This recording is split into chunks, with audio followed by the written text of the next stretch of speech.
এক মাধ্যমিক পরীক্ষার্থী ও তার মাকে বেধড়ক মারধর করার অভিযোগ উঠল ঘুটিয়ারি বিএম বিদ্যাপীঠ স্কুলের ছাত্রদের বিরুদ্ধে। ঘটনাটি ঘটেছে মঙ্গলবার ক্যানিং থেকে 1:10 আপ ক্যানিং লোকালে।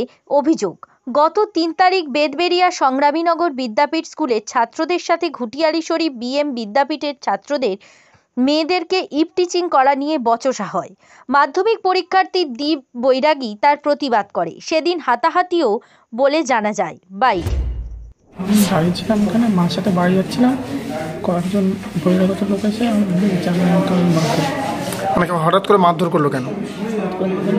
আগের দিন বলতে এসেছিলো, তার সাথে আগে দিয়ে আসছিলাম, তো ইচ্ছা করে দুই ছেলে ওদের গায়ে পড়েছে। তো আমি বললাম তো পরে মারনি, কেন করলি এরকম? তা করার পর তো মারতে শুরু হয়েছে। সেখানে আমরা মাস করেছি। তারপর বললো যে পরের দিন তোদের দিকে নেওয়া, পরের দিন বলার পর তা আজকে এরকম করলো। বিদ্যালয়ের শিক্ষকরা এসে বিষয়টি মীমাংসা করে।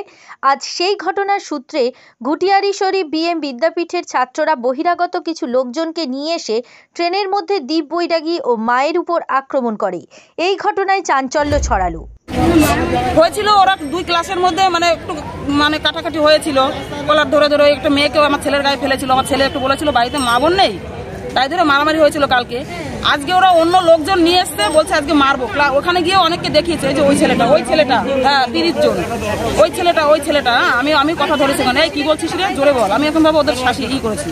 তারপর আমি আমাদের পরীক্ষার এখানে মোহনচাঁদ স্কুলে আমি ওইখানে পুলিশদেরও বলে এসেছি যে এরকম ওরা কিন্তু বলছে আমার ছেলে পরীক্ষা দিতে যাবে, যদি কোনো সুবিধা হয় অসুবিধা হয় আপনাদের কিন্তু দায়িত্ব।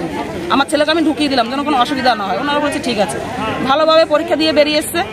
বেরোনোর পর থেকে ওরা টার্গেট আমার ছেলেকে শুধু দেখাচ্ছে। ওই ছেলেটা স্টেশনে এসছে, ট্রেন ঢুকেছে, আমরা ট্রেনে উঠেছি, চলন্ত ট্রেনে উঠে আমার ছেলেকে মেরেছি পুরো। বর্তমানে ওই ছাত্র ক্যানিং মহকুমা হাসপাতালে চিকিৎসাধীন। কেন এমন ঘটনা ঘটল তদন্ত করছে ক্যানিং জিআরপি। ছাত্ররা আরও জানান যে তারা নিরাপত্তাহীনতায় ভুগছে। ব্যুরো রিপোর্ট, জেলার বার্তা।